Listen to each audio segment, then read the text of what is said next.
Welcome to the InnovaBuzz podcast, where our job is to help you build visibility, professional credibility, and connection with your ideal client by putting the human at the center of innovative marketing, so you can build and strengthen an engaging, enduring relationship with your ideal clients.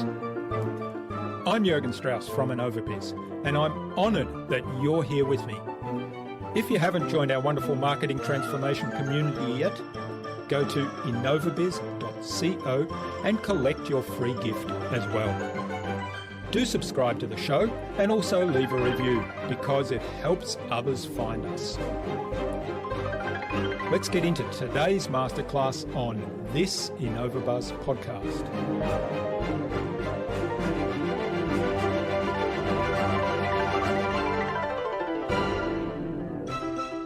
Perhaps maybe the most daring thing to do is to ask for things. Ask for the opportunity, ask for the interview, ask for the check, ask the universe for the outcome you're looking for. I think there's so much power in attention. There's so much power in asking for things that you want to experience, that are the right things. It can't be selfish, but the right things. That if you don't, I don't think the universe can conspire to help you if you're not open enough to ask. And it's amazing how the ideas come and the people come to make it work when you do.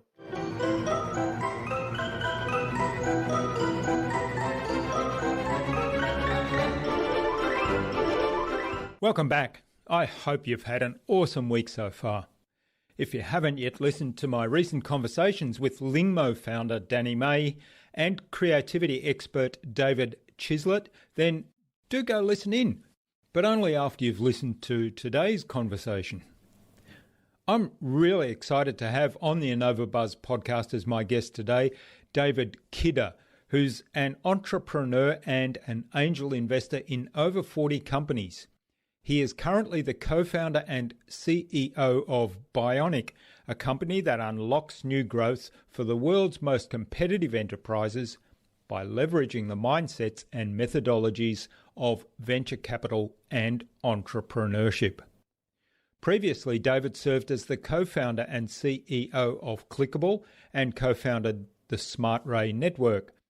He's a graduate of the Rochester Institute of Technology and received Ernst & Young's Entrepreneur of the Year award in 2008. He's the creator and co-author of the New York Times bestselling series, The Intellectual Devotional, and the Startup Playbook. His latest book, New to Big, was published in April of 2019.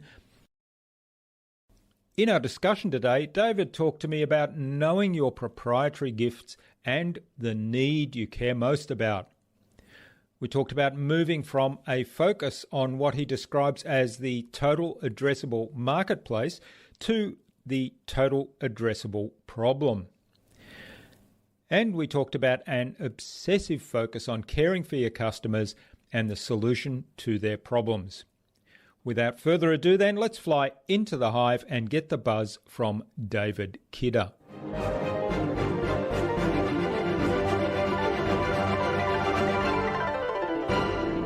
Hi, I'm your host Jürgen Strauss from InnovaBuzz, and I'm really excited to welcome to the InnovaBuzz podcast today from New York in the USA, David Kidder, who's the CEO of Bionic and also the co-author of the book New to Big.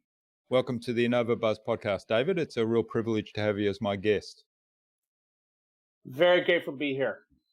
Rita McGrath, who was our guest on episode 341 of the InnovaBuzz podcast, suggested that we have a conversation with you, David. So big hello to Rita. Yeah, Rita's wonderful friend and collaborator and on the vanguard of kind of all the best ideas around innovation for big companies, for sure. Yeah, and we had a fabulous conversation around innovation on that episode 341. Now, tell us a little bit about Bionic. What's the purpose of Bionic and what drives you? Well, we wrote The Purpose of Bionic about 8 years ago. It's our 8th anniversary in January this year. It's to ignite growth revolutions. And we work with large organizations in many ways to refound them. these are the companies like P&G or General Mills or Citigroup or others who are going through disruptive moments. And it's not a question of talent or money. It's really about mindset and systems that lead them to growth. And we focus on installing a growth capability that becomes permanent at the leadership level and deep into the organization. So that's fascinating about the mindset of innovation and reacting to disruption. Now, I know in the book New to Big, you talk about that many of the big corporations lost their way in the mid-20th century and they got stuck in some bad habits, and that modern startups now have developed a more dynamic way of doing things, and there's probably lots of things that bigger companies can learn from that. So tell us a little bit more about that. What are some of those things? Well, the idea that large organizations are designed for efficiency, that big to bigger, right? We have advanced degrees, as I was describing, right? They're designed really to focus on what's knowable, right? It's planning, and it's, where past precedence is a great predictor of future outcome. It's a huge part of, the job to be done is when you're capturing marketplace exists. And it's linear in many cases. You're sort of chasing press releases of your competitors in some instances. The customers know. When you're going for growth, it's really about moving from linear to portfolio. We call this TAM to TAP, from a total addressable marketplace view of the world to total addressable problem or need. And what that does is it helps force companies to sort of end the inside out R&D focus, making solutions for problems, to building from the outside in, solving from those needs, and then coming back to the company and saying, what are our proprietary gifts? And it sort of like brings a new intellectual honesty and a search for what are we the best in the world at, and what's the need in the world that we can solve. When that starts to happen, we no longer make 5 big bets a year that are all have to work, right? We start launching large volumes with large volumes of failure as well. And the ideas that die very quickly reveal the ones that are actually commercially true. It's because we can see around the whole problem. We can discover ourselves of why us and why now. Yeah, very powerful questions, the why us, why now. But tell us a little bit, before we get on to that part, tell us a little bit more about how is the total addressable market model and the total addressable problem model, which is what you're advocating, how is that different? Well, one exists today, right? We can research, we can know it. There's budgets for it, right? But what happened I should say there's budgets and behavior for it. But when the marketplaces are disrupted, not only is the budget for things disrupted, people have to change the way they spend, but more importantly is their behavior changes. How they purchase something, the model has changed, the products change, where they buy it, location, geography, segments. These, especially in an era of kind of halfway through a global pandemic, as we can tell, the needs of the world have radically changed. I think one of the things that's sort of like setting into people's minds right now as we come into January, which I hope is halfway through this journey together, is that, some of the profound changes might actually be permanent. I think people in their minds are thinking, well, I'll get back to an old behavior, when in fact, now it's become cemented in their day-to-day life. I don't care if this is commercial or, professional life. There's new needs, new behaviors, and it's the job of a company to solve them and to move with them as they change. That cannot be a fixed mindset. It can only come through a growth mindset and growth tools that discover that new commercial truth.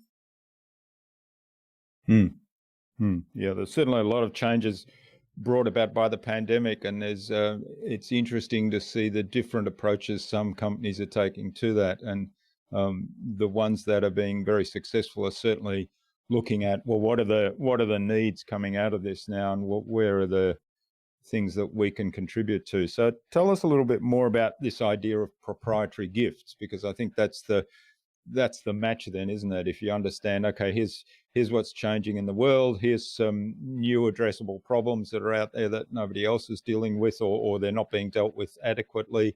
So how do we then turn that around and say, well, how can I contribute to this? It's a great question. It's something that often has to be learned, often through failure, right? Because you think you're great at something and then you turn out, oh, I guess I wasn't very good at that. You want to be great at something when in fact, it's maybe not a giftedness. And you have to set down biases and needs, so to speak, of yourself, not like a company.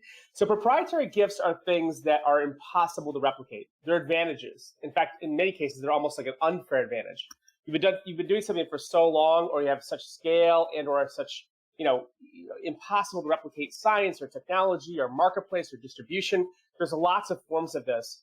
That if you went to marketplace with that unfair advantage, the rest of the marketplace would be terrified, right? They see it as something that would take decades or a decade at least, that kind of Gladwellian 10,000 hours to even solve. So I think of proprietary gifts as the secret, and as it's revealed to the marketplace, it's clear that this impossible to replicate skill will end up solving the new need in the world. All right. Well, that's fascinating. One of the thoughts I had there, though, and this comes back to my experience when I was a young man working for ACFA in the days of film photography, as the digital photography revolution was just starting.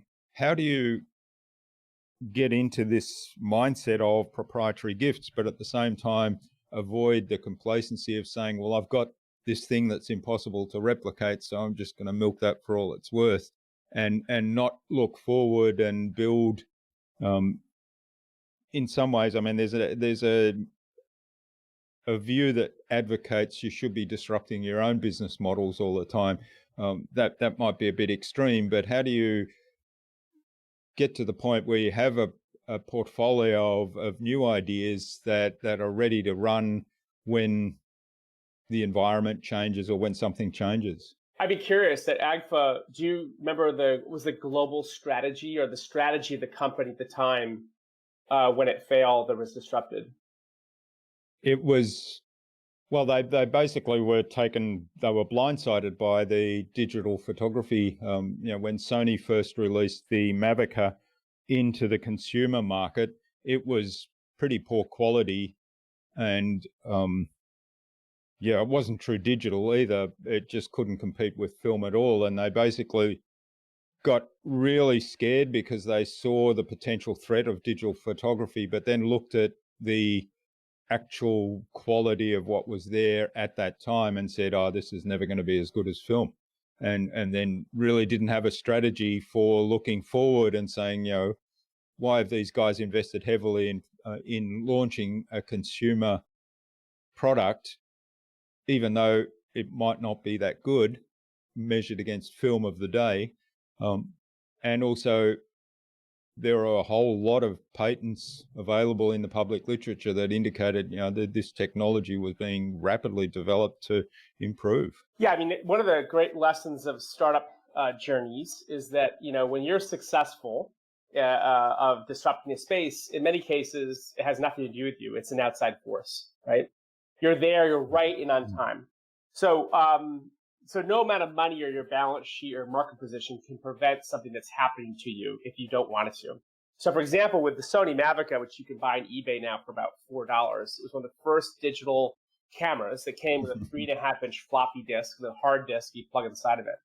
But if you thought about it from an outside force perspective, you'd say, well, it's a 4 megapixel camera, and to get to a paper, you'd have to be in the 20s and 30s. What would have to be true from a first principles logic perspective for that device, in a generic sense, to disrupt the film space? And it wouldn't take long to figure out that Moore's law, computation, pixel, all the components of a camera that could eventually disrupt paper and film, classically sense, would be less than 15 years or 12 years, or in this case about 8 to 10 years. I actually graduated university studying industrial design and worked for Kodak for a summer in my junior year. I won this ID Magazine award for a DCS, a digital capture unit, DCU camera design I made. Ended up working with them for an entire summer when they first started launching digital cameras. And, but the principle of the company was, we are in the film business. When in reality, it's sort of like some of the CEOs that I meet with, they'll say, what's your strategy? It would be like, AGFA, 10 pieces of paper a day, 10 photos a day, right? Well, that's really not your problem. That is your problem. It's not a customer problem. When in reality, it's about capturing experiences, right? And so the question is, we're capturing moments. We're in the moment capturing business. And so the question is, well, what's the best solution in the world to capture those moments? And how would we solve that? Maybe in that view of the world, the total addressable need is capturing moments and not making your film work or your paper work otherwise. So that's an inside out view of the world.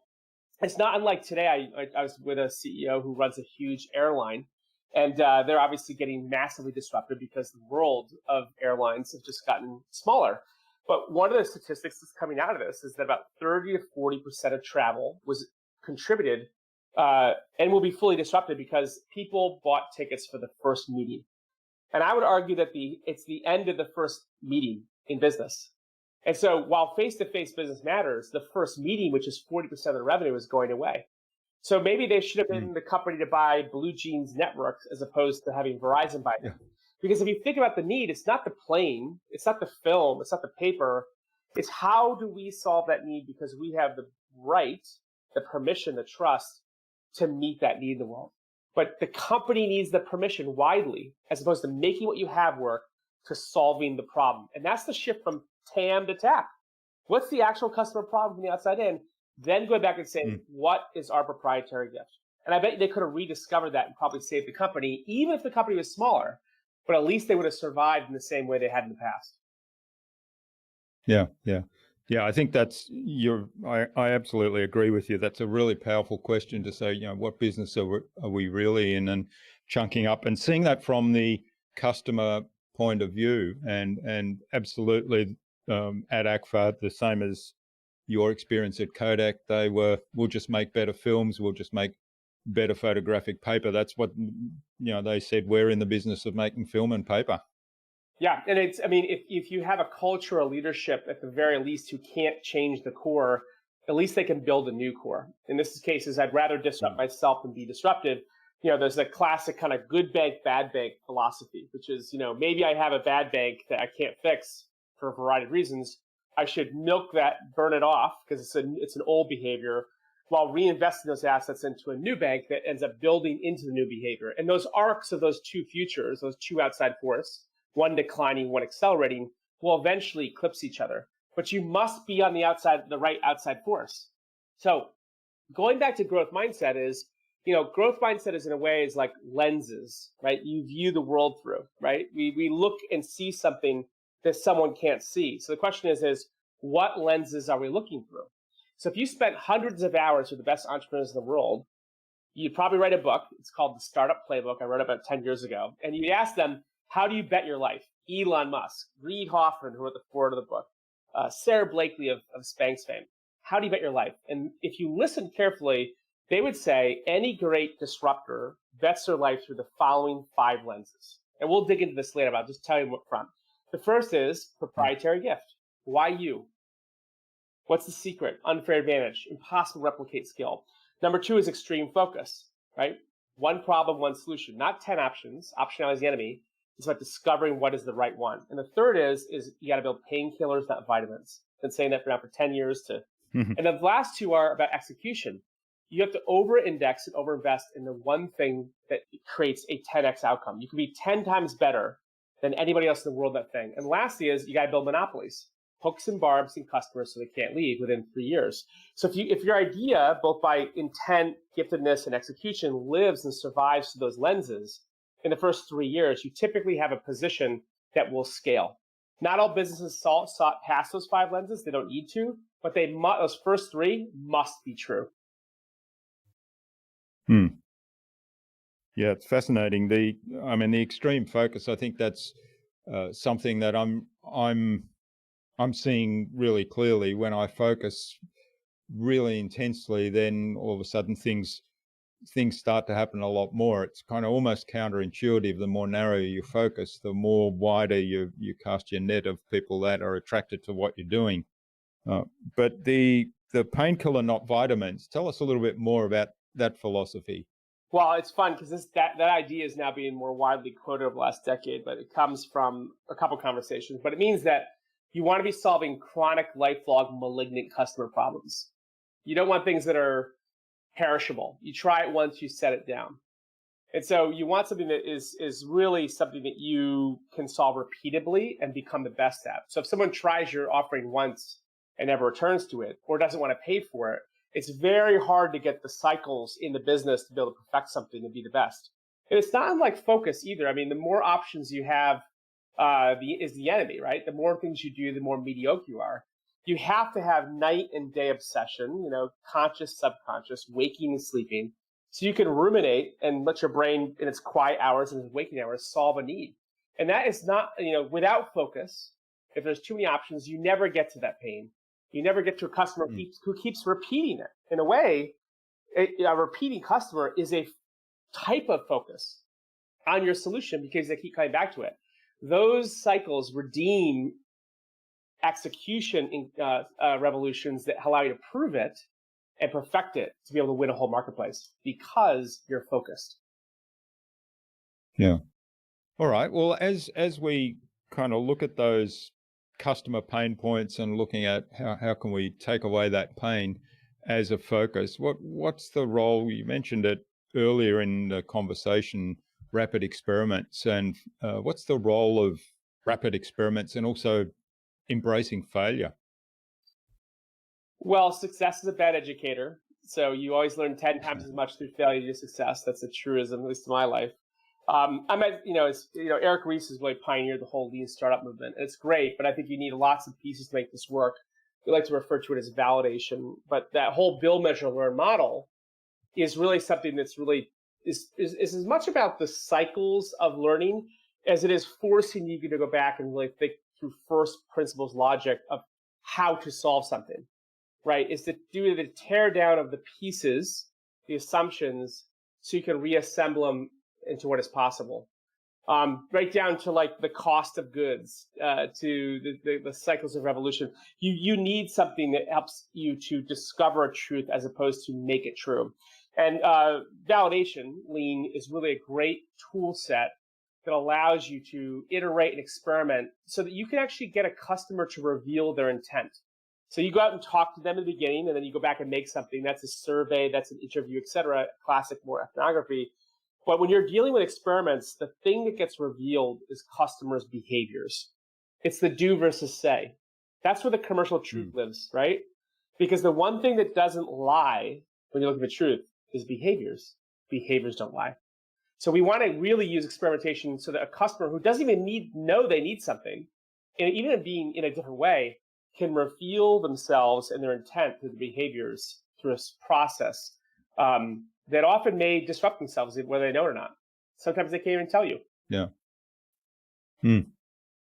So some of that is getting something in their hands, even though it's far from perfect, and understanding how they respond to that. Are they willing to pay money for it? Are they willing to buy it? Does it give them the results that they're looking for? Yeah, I think it's, I'm not sure if it was Reid Hoffman or,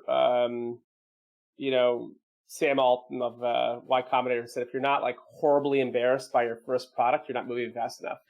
So I think it's true. I think you need to know, like, it's about, you should assume you're going to quit most of the things you try.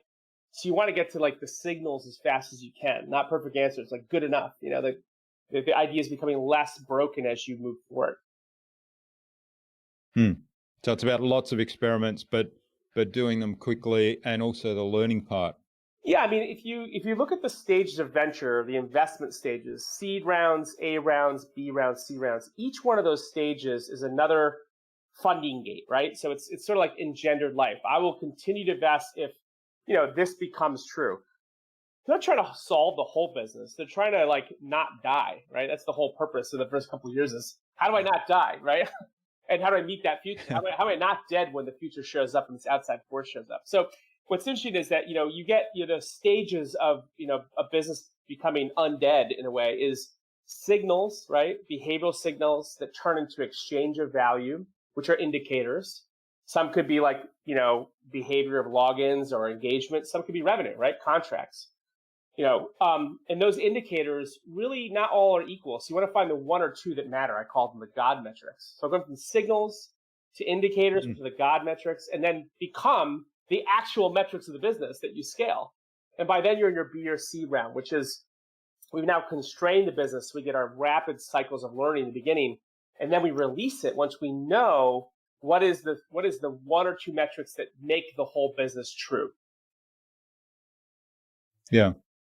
And having completed that cycle, then what are the next steps? So first of all, to grow the fledgling product, but also to then make sure that you're still innovating beyond that. So what's the next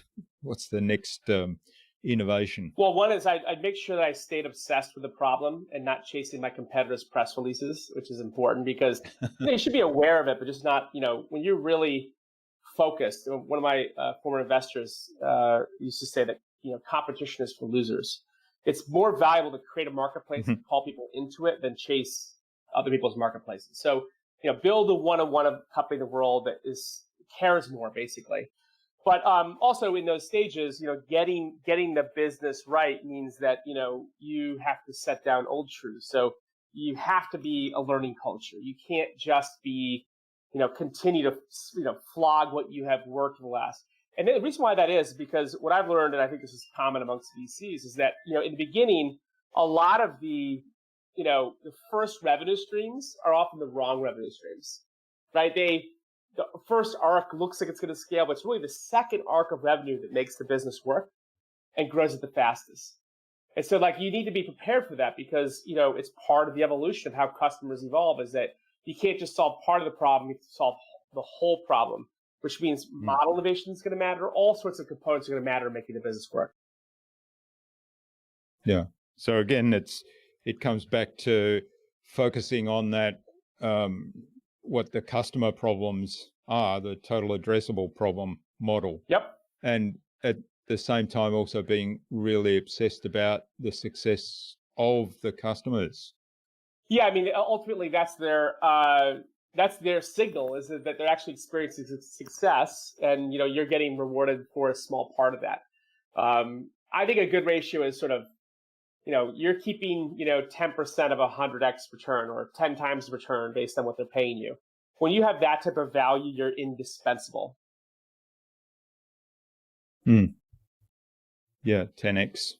You mentioned 10x earlier. It's interesting. I don't know who said this, but I'm reminded of that again. Often reminded of this is your customers don't pay your bills.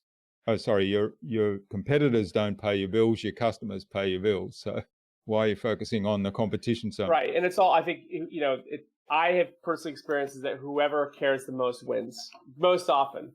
You invest more, care more, do more than most anybody else if you're organized correctly at a cultural level. You get that North Star, that obsession, if it's aligned with a customer problem. And that's a really important question is my organization aligned with the need in the world, my customer need? And if it's not, and it's focused on your need, what you have to fix in your business or what we have to invent, I would argue that you're in deep trouble. And again, that comes back to asking that question: what is the real need? Is it film or paper, or is it airline travel, or is it something else? And every business has a perfect example of that. Everybody's trying to sell more of what they have, as opposed to solving the whole problem or solving more. That's a really huge distinction in the mind of the buyer, so to speak, is who's all in with me.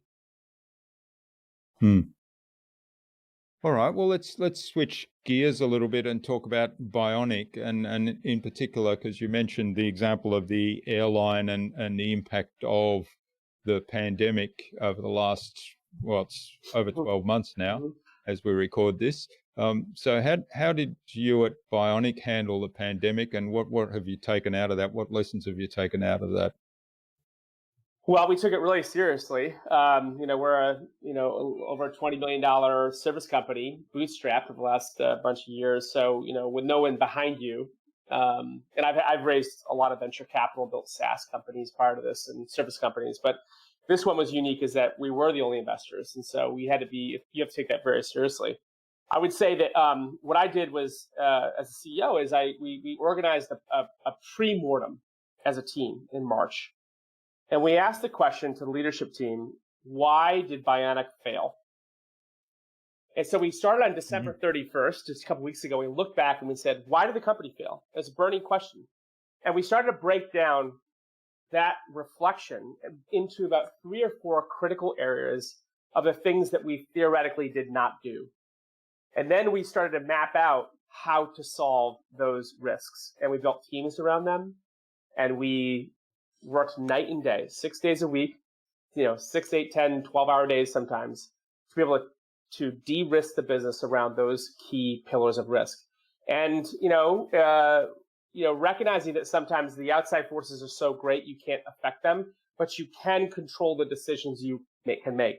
And because of that, the ability to deliver our service remotely, be able to go public with our story, to build relationships digitally, really was remarkable. And so we not only did we survive this last year, but we thrived. We actually grew, and we're forecasting a big growth rate this next year. Because we met the challenge, and it was difficult, but a lot of companies had the same difficulties. If you try to preserve, your business that moment, if you freeze and you're trying to hold on to this, I wrote this piece in LinkedIn with a professor at Harvard, Gautam Mukundo, around he called the bowl is broken. Companies that try to preserve the rigid culture they perfected for decades. In the past, when they had stress on it, a crack in it happened, there was a recession or a product broke or a big bet, they could micromanage their way through it. They could fix it because it was rigid and there was a crack and there was not many things revolving around it. But in this case, the pandemic smashed the organization. The bowl is broken. And so the question is do we go back and we put together that smashed bowl, and we pick up the few pieces that were true proprietary gifts, and do we rebuild an organization that's elastic and flexible and concussion-proof and is a membrane that can survive almost anything because it's flexibility, and that can hold more than one or two big things? That's a very different company. And so right now going forward, it's a simple metaphor, but I think companies that can adopt a growth mindset and the systems will end up with cultures and systems that truly are defensible going forward. Yeah, it's a interesting metaphor. I think one of the things that stands out to me, though, you mentioned earlier about who cares most wins, and the importance of relationships and having a customer focus, understanding the customer problems. And you talked there about Bionic using online tools and virtual meetings and so on to continue to build those relationships and even perhaps forge new ones. And so to me, that's really key. And it comes back to those fundamentals of, it's about relationships. It's about caring about the success of your customer and their well-being as well in these times in particular. And so going back to those fundamentals and then looking at, well, what other tools can I use other than traveling around the country or in-person meetings, which are now impacted, is the big lesson for me out of that. Yeah, I think we always overvalue what we know, and we undervalue what we can learn, who we can become, right? We want to preserve stuff because it's predictable, it's knowable, it's our experiences. And the lesson in all this is that actually, no, you don't need to travel 150, 200 days a year to build a business. In fact, those who care about the environment and care about their time may actually insist that you don't travel, so they can keep that time and they can keep that fuel out of the air, because they know it's overvalued. It doesn't mean that face-to-face those things aren't going to be, but we can preserve that time for experiences that are going to move my business forward, move my personal life forward. And as a father of three, moderately young sons, having done, I think I did 190 days on the road 2 years ago prior to COVID, of which a third of that, more than half, a little less than half, was my family. I just think it's unnecessary, and I won't do it again. It's too big. I'll give you a quick 30-second story. I am working late tonight in the office. I've been in the office, a half a dozen times in the last year.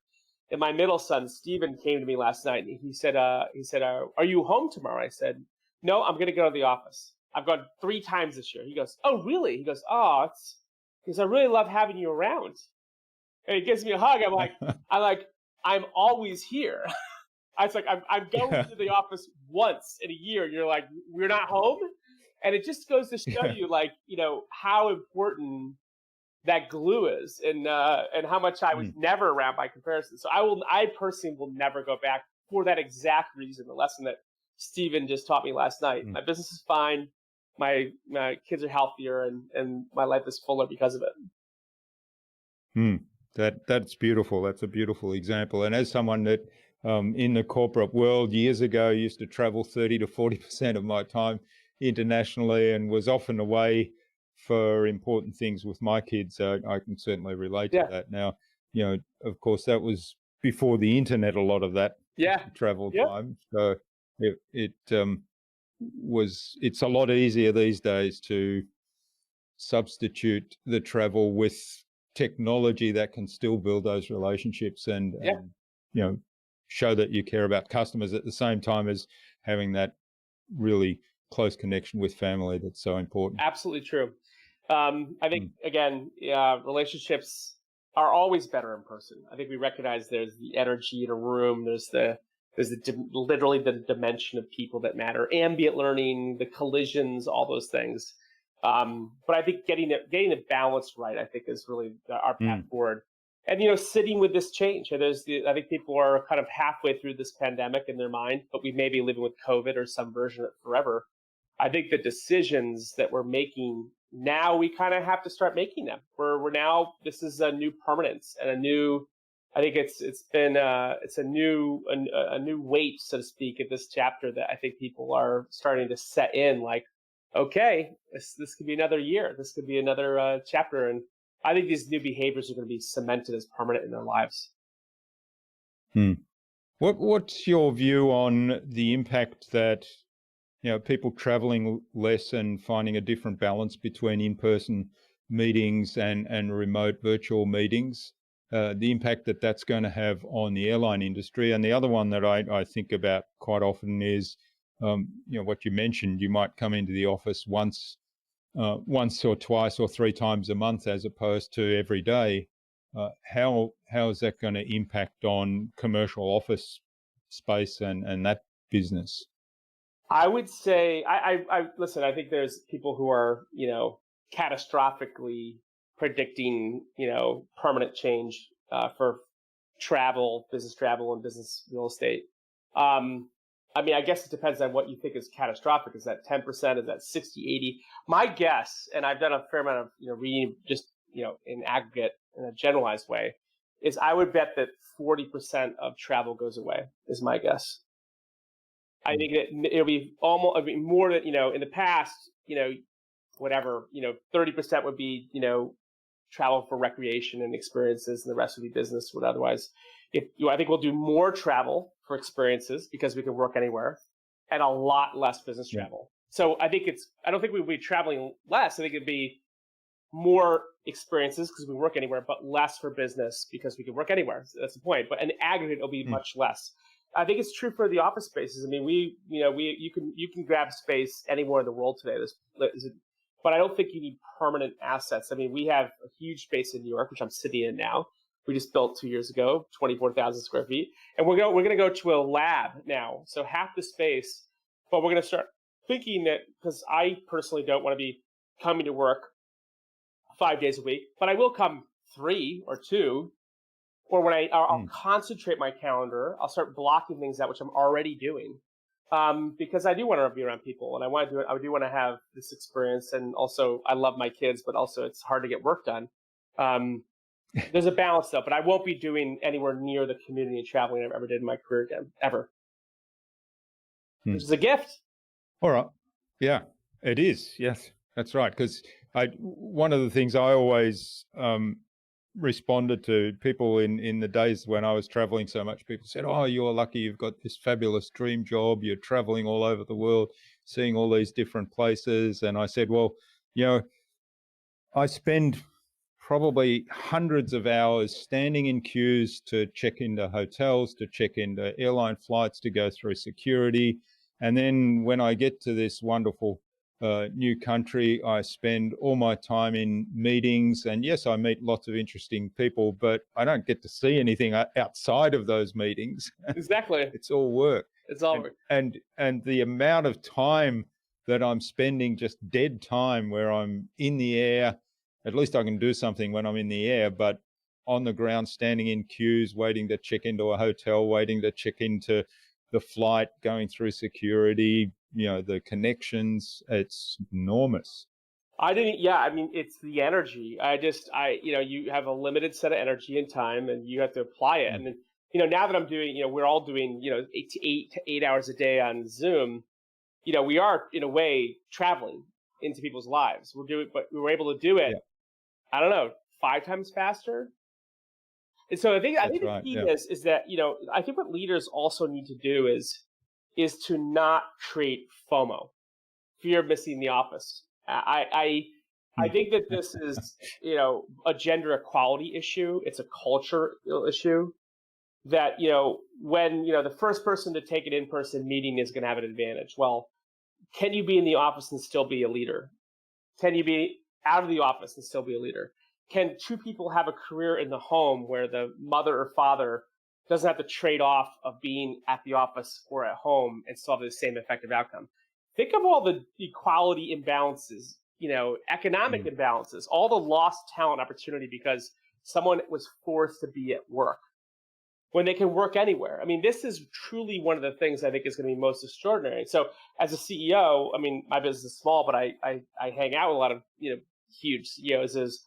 I just encourage them not to recreate that old past, is to allow everybody to succeed that is not geographically, dependent on where they are, just who they are. Yeah.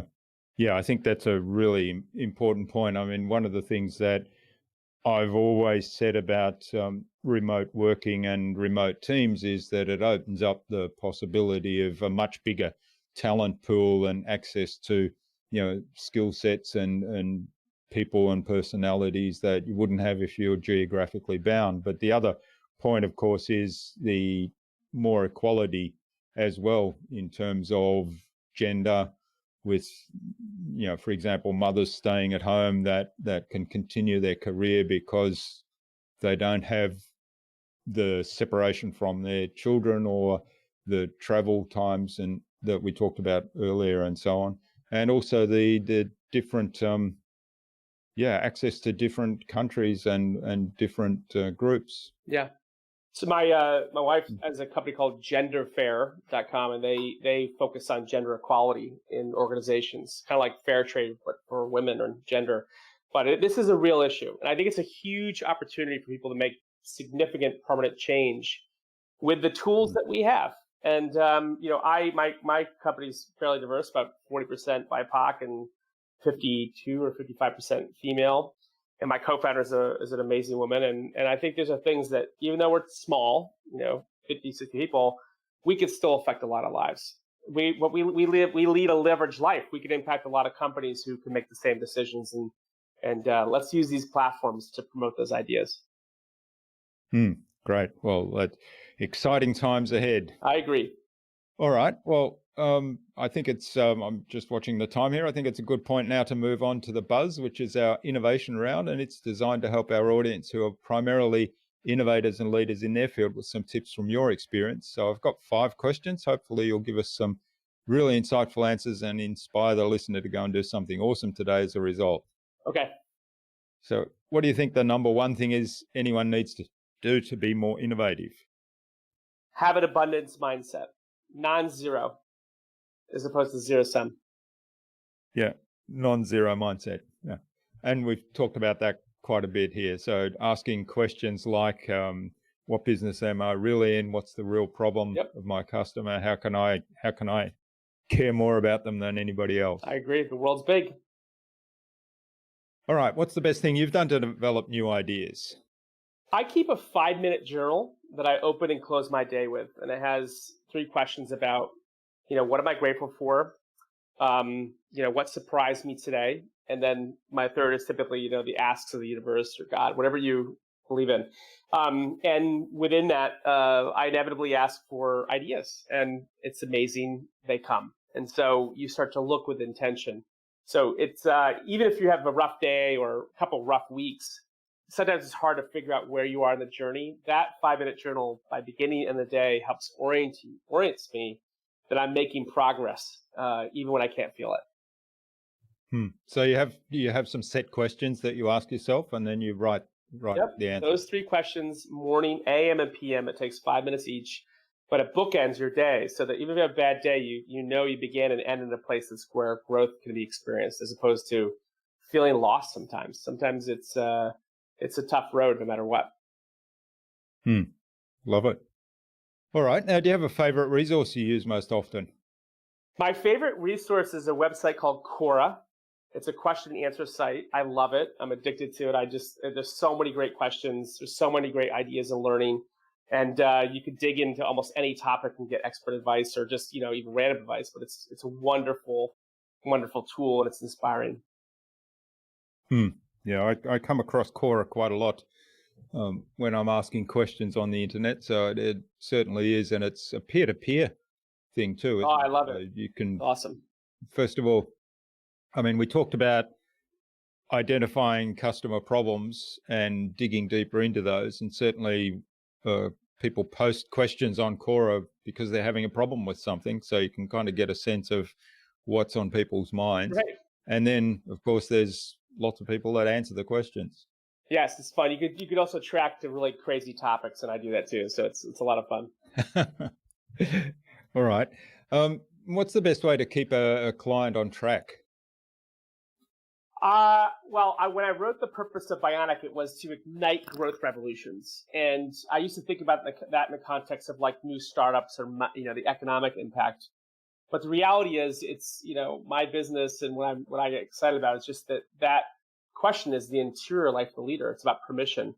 And so as long as the permission in them is growing, they're growing. And so they're living a limitless life as opposed to one that you're trying to control sometimes. And so I look to that as being one of the great indicators of growth is that they expand the permission that they allow for themselves, their teams, and their companies to grow. Fascinating. So how do you suggest you go about that? Well, I'll give you a simple one, which is let's take one of your ambitions this year. Let's take one of your goals, and then I want you to maximize it by 10 times. So let's say you want to generate, I don't know, $1 million in revenue, or you want to impact 500,000 people. Let's shoot. How do you get to 10? How do you get to 10 million people? How do you get to 100 million people? Just expand your thinking. And start reimagining the permission of what's possible and then work backwards from it. It's a great exercise. And what you realize is that you're just a couple choices away from those outcomes. But the permission to think that way, to believe and then work backwards just hasn't been given. And it's often just not granted by you. It's fascinating. So I'm just thinking in terms of some of my goals there around number of podcasts to produce this year. 10x. So yes, good questions. Well, they're encouraging for all of us, including myself. So it's a great reminder to think bigger. All right. And what's the number one thing anyone can do to differentiate themselves? I think just focus on your proprietary gift. Maybe completely ignore the competitive landscape would be a good suggestion. Ultimately, at the end of the day, sometimes being the anti of something is a good idea. Bionic is the anti-McKinsey. Great. Now they could never be us and we could never be them. You're the anti of like sometimes it's not negative to say you're the opposite of, but it helps you just stretch your thinking of saying, how do I be truly one of one in the world? And sometimes letting go of the competitive landscape, in fact, altogether ignoring it and taking that energy and putting it to the deepest level into the need helps you reimagine how to describe yourself, the claims you can make in the world about knowing or believing or solving, and just reshapes the narrative about a marketplace or yourself in it. I think those are daring ideas because we want context for our work. We want to, we all in ways suffer from the sin of comparison, but when you could set it down and release yourself, that way of thinking would help maybe redefine, everything. Yeah, I love it. Focusing on the need, intense focus on the need, and really understanding your proprietary gifts. Yep. All right. Well, thanks, David. This has been really fabulous. Now, where can people find out more about you and about Bionic and get a hold of the book, New to Big? Well, certainly Amazon, Maybe even reach out and say thank you. Certainly Amazon is an easy place to go. You can just look up, David Kidder there. If you're in a big company and you're going through digital or growth transformation, you can go to onbionic.com, onbionic.com. I do a lot of speaking publicly, as well as just, writing and thinking out loud and these type of conversations, which I love.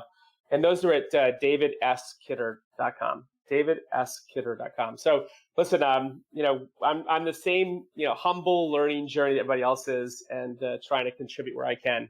And hopefully those places are resources for you. Wonderful. And we'll share those links in the show notes so people can click straight through and find out more. Thank you. Do you have some parting advice today for our listener?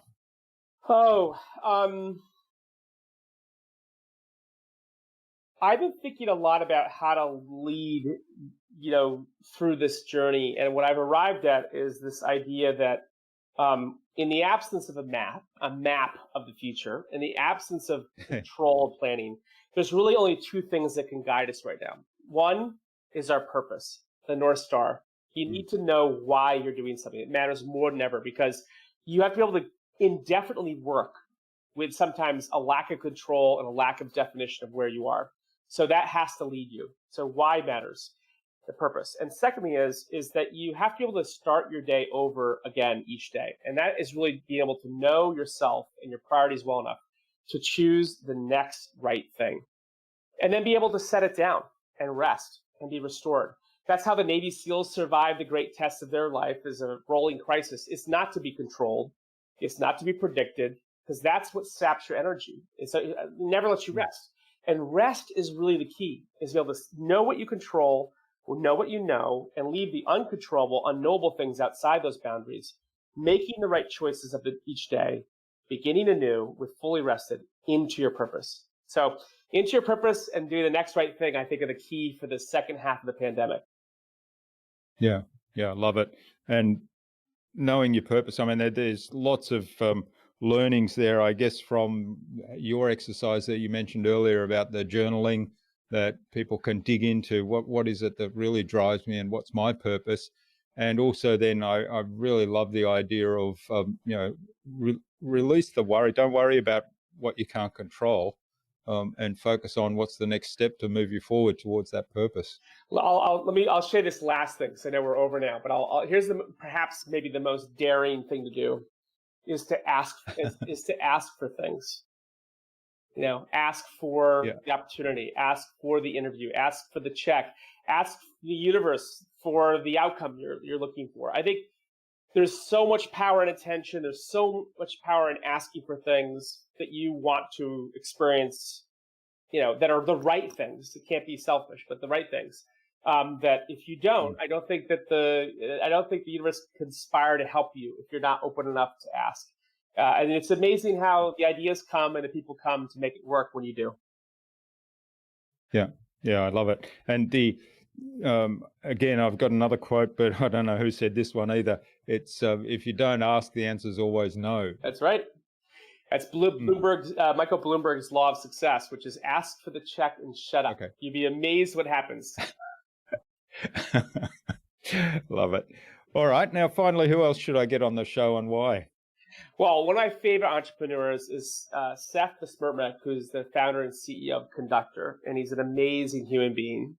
I'd be happy to introduce you to him, and he's a longtime friend, but he's truly a purpose-driven leader who's built, a company multiple times, and is someone who I extraordinarily admire. So I would think that Seth would be perfect for you.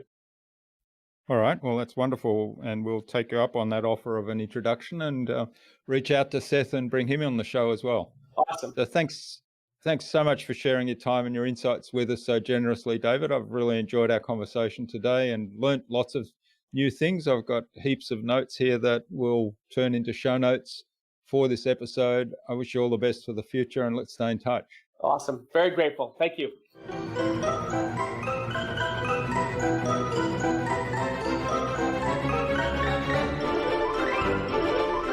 I hope you enjoyed that insightful and informative conversation with David and took something away from his episode. There were so many gold nuggets in this conversation with David. The ones that resonated most with me were out-caring the competition, purpose matters more than ever, and starting with the next thing. I'd love to know what you took away from David's episode. Leave a comment below the blog post, which you can find at innovabiz.co/David Kidder. That is DAVID-KIDDER. All lowercase, all one word, innovabiz.co/David Kidder. You'll also find information for getting in touch with David there, as well as links to the Bionic website, the new to big book and website, and his social media pages, as well as the other resources we spoke about in the conversation today. Now, if you like this episode, please share it with 2 other people that it might help. There's so much gold in this if it helps some other people take some steps to grow their business. That would be absolutely wonderful. Tag me in that share and I'll reach out to you with a special thank you surprise.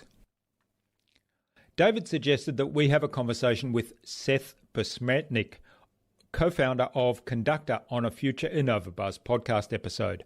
So Seth, keep an eye on your inbox for an invitation from us to the InnovaBuzz podcast, courtesy of David Kidder. Tune in again to the next episodes of the InnovaBuzz podcast, where we've got yet more fantastic guests lined up, including customer and employee experience advocate Jason Bradshaw and innovation and lean startup expert Steve Weinstein. Thanks for listening to this episode. Make sure you subscribe to the show to be reminded of new episodes. It's free to subscribe. Leave a review if you like. Even if you don't like me, I'm okay with that. I'm asking you to leave a review because it helps other people find this show. Go to innovabiz.co to join our marketing transformation community and access a free gift my team and I made for you. It's the Marketing Master Mini Class. We want to give you everything you need to transform your marketing into a human-centered, relationship-focused growth engine. Until next time, I'm Jürgen Strauss from InnovaBiz. Remember, be awesome and keep innovating.